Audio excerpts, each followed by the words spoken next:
Bonsoir Monsieur Boucher. Bonsoir Monsieur Samari. Merci beaucoup d'être sur le plateau de Bonsoir le Gard ce soir. À mes côtés, Coralie Mollaret pour vous interroger. D'ailleurs, je vais lui donner tout de suite la parole. Elle va vous poser la première question. Bonsoir Monsieur Boucher. Bonsoir. Alors dites-moi, j'ai avec moi ce petit objet. Très moderne comme le Minitel. Vous le reconnaissez ? Une Oui. calculette. Je voulais savoir si hier, vous en avez eu besoin, parce qu'à vous écouter, le rapport d'orientation budgétaire de Nîmes Métropole s'est résumé à un exercice comptable et pas politique. C'est un petit peu ça qui nous a posé problème, c'est-à-dire que, alors évidemment, il faut s'intéresser aux chiffres quand on travaille sur les questions budgétaires, et je crois qu'on l'a fait avec sérieux. Mais au-delà de ça, on l'a dit, ce rapport manquait de souffle. En principe, quand on est sur un rapport d'orientation, on présente les orientations politiques d'une collectivité. Et en fait, on a vu un exercice comptable pris dans des contraintes financières extrêmement fortes et qui s'est résumé à un débat sur les taxes. Est-ce que c'est pas la situation budgétaire qui l'impose quand Franck Proust arrive et qui découvre un manque à gagner de 14 millions d'euros additionné à l'héritage d'Yvan Lachaud, qui est pas faramineux parce que l'agglo a quand même des difficultés financières. Est-ce qu'on n'est pas obligé de passer par un exercice comptable ? On y est obligé forcément. Et alors, on ne découvre pas les difficultés financières de l'agglomération. Je l'ai rappelé hier. On savait que l'exercice du mandat précédent nous créait des difficultés, on l'avait même dit dans la campagne. On sait aussi que les contraintes financières imposées par l'État, avec des baisses de dotation globales, arrivent depuis quelques années et donc imposent des contraintes terribles. Et on savait que la crise impactait toutes les collectivités. Donc on savait que de toute façon ça allait être compliqué. Mais je crois que c'est plus facile de savoir où on fait les choix quand on a des orientations politiques qui sont claires. Et ces orientations politiques claires, aujourd'hui, on ne les a pas. Alors, et on se retrouve contraint de tous les côtés. Alors, vous dites que finalement, Franck Proust, qui est assureur, s'est transformé en comptable et moi en politique. On va juste parler de la décision qui va se profiler, qui va certainement être prise, c'est l'augmentation des taxes. Donc là, j'ai la feuille, la taxe foncière que vous allez recevoir si vous êtes propriétaire. Ou donc, dans la taxe foncière, on a deux colonnes. On a la taxe sur les ordures ménagères qui devrait augmenter d'un point. Et on a aussi la création de la taxe Gemapi. En tout, ces deux taxes devraient rapporter à l'agglo 6 millions d'euros. Vous, qu'est-ce que vous en pensez en tant qu'élu communiste ? On pense que ça va pénaliser plein de foyers dans ce territoire qui est déjà pas un territoire très riche, avec des familles qui sont en difficulté notamment aussi par rapport à la crise. On rappelle donc que la hausse, c'est entre 50 et 70 euros, excusez-moi, sur le territoire métropolitain, selon la commune. Voilà, selon la commune, c'est différent. Mais c'est pas rien, quoi. Alors on a beau diviser par 12, faire tous les calculs, ça va impacter le pouvoir d'achat des familles. Le problème, c'est que alors, il y a des choses qui sont contraintes. On sait que sur la taxe d'enlèvement des ordures ménagères, l'avenir est pas tout rose parce que les taxes vont s'accumuler, les taxes d'État, qu'il va falloir faire des investissements sur les déchetteries. Donc, il y a des réalités qui sont là. Mais encore une fois, si on travaille sur les orientations, qu'est-ce qu'on veut faire, quel service on veut rendre à la population, ça peut être un débat compris. La question aussi, qui n'a pas été soulevée, mais quand même, quand on supprime 6 millions d'euros de fonctionnement, c'est autant d'aides aux associations, c'est autant de services publics qui sont supprimés. Ça, c'est une vraie difficulté en plus. Oui, mais Monsieur Boucher, aujourd'hui, la situation est la crise sanitaire. Hier, vous avez écouté les chiffres comme tous les élus communautaires. C'était long. Quand vous avez 3 millions d'euros de taxes de fiscalité qui ne viennent pas dans vos caisses, à un moment donné, il y a des choix à faire. Donc, ou vous faites des économies, ou vous augmentez les taxes. Là, c'est de la gestion toute bête, mais vous avez participé, je crois, effectivement, pour prolonger l'interrogation de Coralie, au comité de redressement qui a été mis en place par Franck Proust. Est-ce que vous avez fait des propositions vous-même ? Sur le comité de redressement, déjà, il s'est réuni, je crois, 3 fois. Il a envisagé sur le fonctionnement et notamment sur les questions de personnel. Il a été... voilà, il y a des choses qui nous ont été présentées, on ne peut pas dire qu'on ne nous a rien présenté, mais par exemple sur l'investissement, parce qu'à mon avis, il y a un réel problème avec les orientations d'investissement sur l'agglomération, on n'a pas eu notre mot à dire, et de toute façon, nous, on n'est pas dans la cogestion, là. Oui, mais vous éludez un peu la question. La question, c'est de dire, aujourd'hui, il y a une difficulté financière de la collectivité, et il y a des recettes en moins.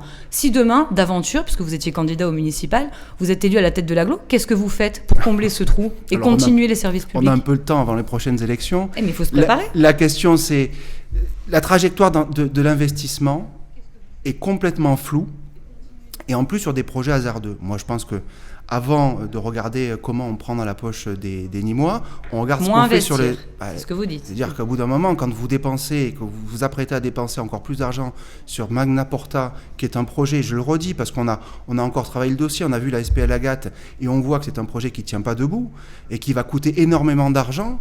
Je pense qu'il faut être raisonnable. C'est parce que disent vos détracteurs. Les détracteurs disent, et même les Nîmois, autour de la gare de Manduel, il n'y a pas d'entreprise, malheureusement, et il faut en créer, et pour ça, il faut mettre de l'argent pour fabriquer du terrain à bâtir. Mais c'était pas vraiment la question. Dans les zones d'activité. Juste pour parler de fiscalité, parce que là, c'est le débat aujourd'hui. Le débat, c'est l'augmentation de la taxe. En 2015, vous êtes élu de gauche et vous êtes communiste. En 2015, le conseil départemental, qui est aussi dirigé avec les communistes, les socialistes et les verts, n'a-t-il pas augmenté sa taxe foncière au vu des difficultés financières ? En fait, le département, parce qu'il est de gauche, peut faire des choses que ne peut pas faire l'agglo. Ce qui compte, c'est aussi le combat qu'on mène. Je l'ai dit, la question du désengagement financier de l'État, qui est quand même portée dans les options par Franck Proust, comme par Yvan Lachaud, c'est quand même leurs amis aussi qui ont au niveau national, favorisé cette politique. Au bout d'un moment, elles contraignent les collectivités qui sont pris à la gorge. Donc ça, on l'avait dénoncé, on le redit, parce qu'au bout d'un moment, on ne peut plus faire de choix politiques et on ne peut plus être utile aux habitants. Donc moi, si au moins il y avait cette question-là qui était posée, mais non, il n'y a rien, ils assument le désengagement financier de l'État. Oui, mais qu'est-ce que vous voulez faire ? Voter un budget en déficit ? Non. Il faut continuer l'exercice des politiques publiques, c'est ce qu'on fait. Excusez-moi encore de vous parler du conseil départemental, mais c'est la même chose sur le RSA, il y a un désengagement de l'État, et pourtant les décisions sont prises, même s'ils s'en émeuvent. Oui, mais d'accord, mais il faut quand même mener la lutte politique, parce que mais sinon on s'en sortira jamais. Écoutez, c'est facile d'être dans l'opposition, parce que là vous nous dites qu'il faut réduire des investissements, et puis...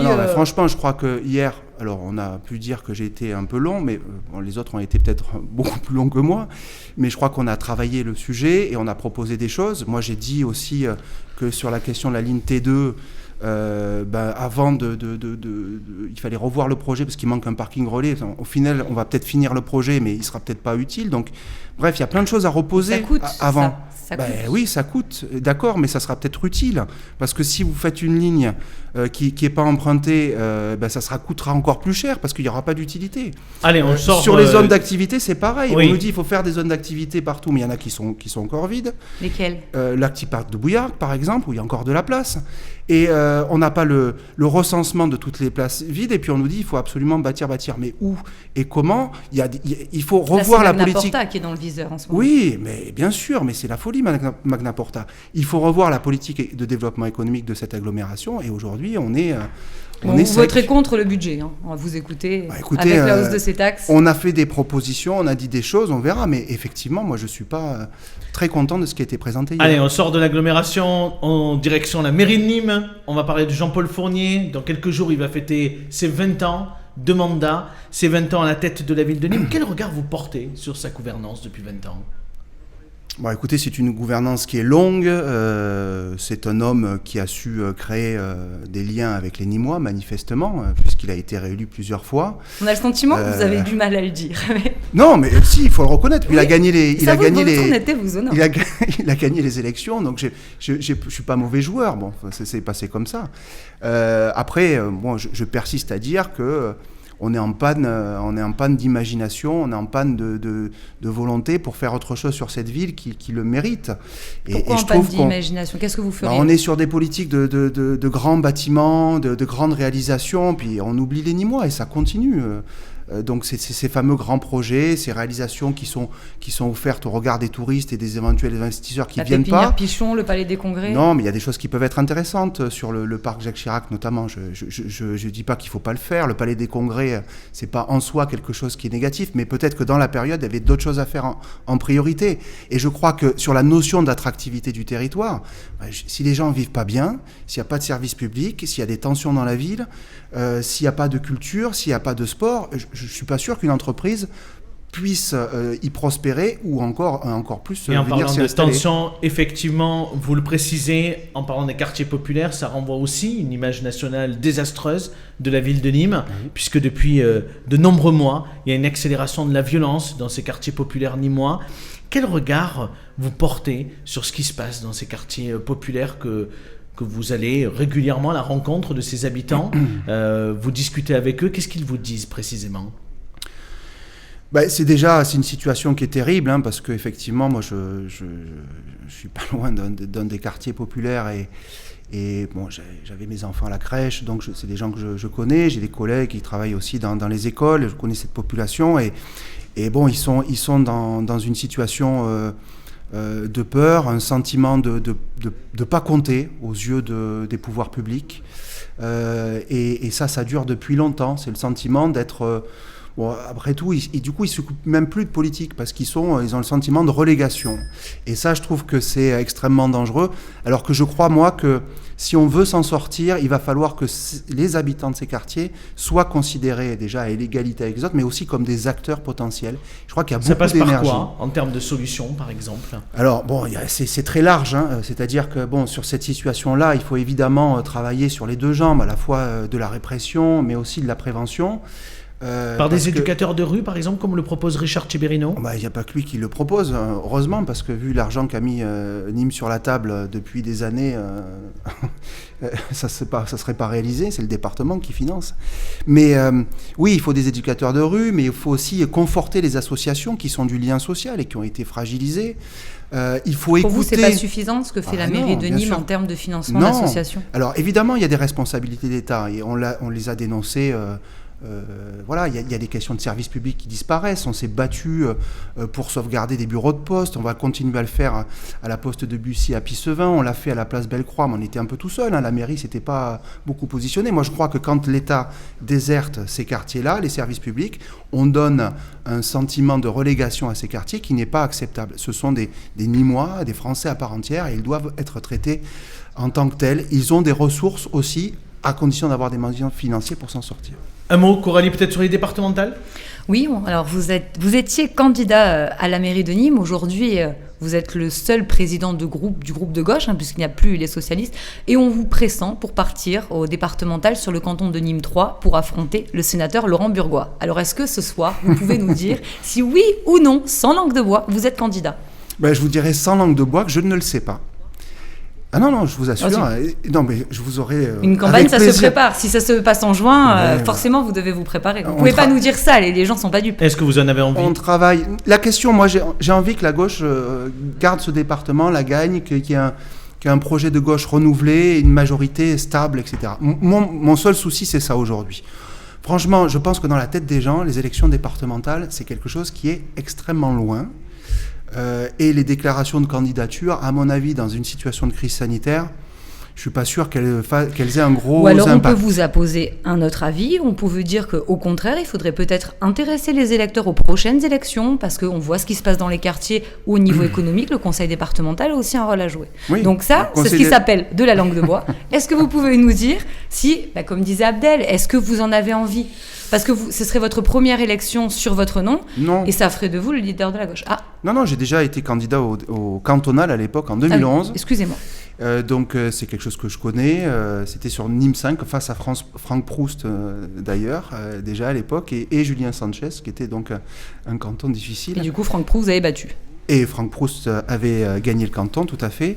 Bon, vous voulez être candidat ou pas ? Non, franchement, moi, je vous l'ai dit déjà la dernière fois, je ne cours pas après les élections. Si dans le dispositif humain qu'on est en train de travailler et qu'on veut travailler largement avec l'ensemble des forces de gauche sur ce département, il faut qu'il y ait des équilibres. Donc, c'est pas ma petite personne qui va compter. Si on sent que je suis utile, c'est bien, mais je peux être utile ailleurs. Enfin, moi, j'ai pas de problème avec ça. Mais comme disait Abdel, il faut avoir l'envie. Il faut avoir. Moi, j'ai toujours l'envie du combat politique, ça c'est pas un souci. Mais après, chacun est dans son rôle. Y compris pour les communistes, parce que pour l'instant, il y a 6 élus au département.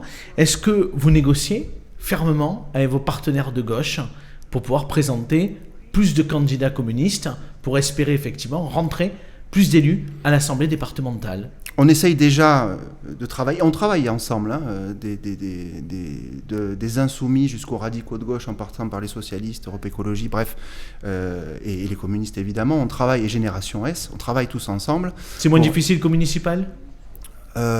Écoutez, pour l'instant ça se passe bien. Après c'est toujours un peu long. Il faut aussi travailler avec l'exécutif du département. Bon, donc on prend notre temps, mais on veut un engagement clair sur des principes politiques. Et ça, je crois qu'on va y arriver. Et puis ensuite, on travaille pour le meilleur dispositif humain, parce qu'il faut aussi présenter les bonnes personnes sur les bons cantons. Le principe, c'était quand un élu sortant, notamment communiste, sur le canton de Rousson ne se représente pas, on le remplace par un candidat communiste. Mais il y a un petit souci, visiblement, dans vos négociations. C'est le canton de Quissac, là où se trouve la présidente du conseil départemental, Françoise Laurent-Périgot, qui est alliée avec Olivier Gaillard, député qui était anciennement En Marche, qui s'est fait élire avec l'étiquette En Marche. Paraîtrait-il que les communistes veulent lui piquer la place. Est-ce que c'est vrai ou est-ce que c'est une intox ? Ça vous citez vous-même. Je cite mes sources qui me l'ont dit. C'est pas moi, hein, je suis pas Madame Irma. D'accord. Non, mais on est en train de... Moi, je sais pas qui c'est qui va repartir. Effectivement, on doit rencontrer dans les prochains jours la présidente du département pour justement reboucler avec les sortants qui veulent repartir ou pas.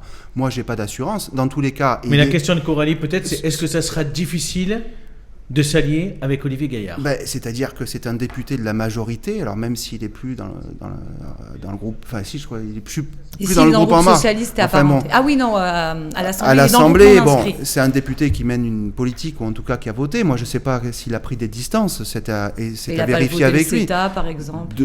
Voilà, donc on vérifiera avec lui. Après, nous, on prépare un texte d'engagement commun pour qu'il y ait des principes politiques qui soient posés. Et Enfin, c'est pas que nous tout seuls d'ailleurs, c'est toutes les forces de gauche. On va le proposer et il faudra que tout le monde s'y reconnaisse. On peut dire quand même que Bernard Clément, qui a perdu 7 fois contre Françoise Laurent-Périgot, il aimerait bien gagner et avec Françoise Laurent-Périgot. On peut le dire. Mais Bernard Clément était le candidat la dernière fois avec Aurélie Génolaire sur ce canton. Ils avaient fait un bon score. Donc c'est quelqu'un qui est implanté sur le territoire. On verra. Mais nous, on veut pas faire de barrière à tout ça. Voilà, il faut que on travaille en bonne intelligence et qu'on prenne le temps pour y arriver. Il y a de la place pour tout le monde et surtout, il faut qu'on s'intéresse à ce que nous disent les gardois. Angèle, tout dernier mot sur les régionales, parce que se pose la question de qui va tirer la liste dans le département. Amal Couvreur, Jean-Luc Gibelin, forcément, c'est votre ami Jean-Luc Gibelin. Je crois que vous entendez bien avec Amal Couvreur. Vous êtes, votre cœur balance. Vous ne savez pas trop vers qui vous dirigez? Ce sont 2 amis, c'est 2 personnes que j'apprécie. Avec qui on a travaillé. Alors c'est vrai que Jean-Luc, je le vois plus souvent parce qu'on travaille ensemble sur des questions de transport à la région. Je crois qu'il a fait un travail énorme et gigantesque pour mettre plus de transport en commun, notamment de transport ferroviaire, mais il a aussi travaillé sur les questions de transition énergétique. Donc c'est quelqu'un qui a fait un gros travail. Je pense qu'il aurait toute sa légitimité à tirer la liste dans le Gard. On sait aussi que les communistes sont dans ce département une force importante. Mais franchement, c'est des discussions qui sont à l'échelle régionale. Ça. Donc moi, j'ai pas la main sur tout. Ce que je sais, c'est qu'on aura aussi besoin d'Amal sur le canton numéro 2. Je respecterai évidemment sa décision. Au départemental. Hein. Au départemental, parce Elle que... peut faire les deux, rien ne l'empêche de... Écoutez, on verra, mais en tout cas, je sais c'est quelqu'un qui fait du bon travail avec Christian Bastide, qu'ils sont appréciés, et dans ce combat-là, on a besoin d'Amal. Mais vous, secrétaire départemental du Parti communiste, vous n'êtes pas très rancunier, parce qu'Amal Couvreur, qui a été élu en 2015 avec Christian Bastide, et je vois que vous souriez, devait intégrer le groupe communiste. Et finalement, elle ne l'a pas fait. Écoutez, peut-être qu'on s'est trompé. Vous savez, des fois, on apprend aussi à... C'est pour ça, des fois, il faut pas avoir de rancune en politique. Non, mais en plus, avec Amal, moi, j'ai aucun problème. On a vu ce que ça a fait avec M. Lachaud. Que j'apprécie beaucoup, qui est venu en soutien à la liste au municipal et qui l'a fait pleinement. Et je sais qu'elle est appréciée des habitants. Donc voilà, la politique, vous savez, c'est pas un long fleuve tranquille. L'intérêt, voilà, c'est pas perdre la perspective. Et la perspective, c'est le bien commun. Merci Vincent Bouget d'avoir répondu à l'ensemble de nos questions.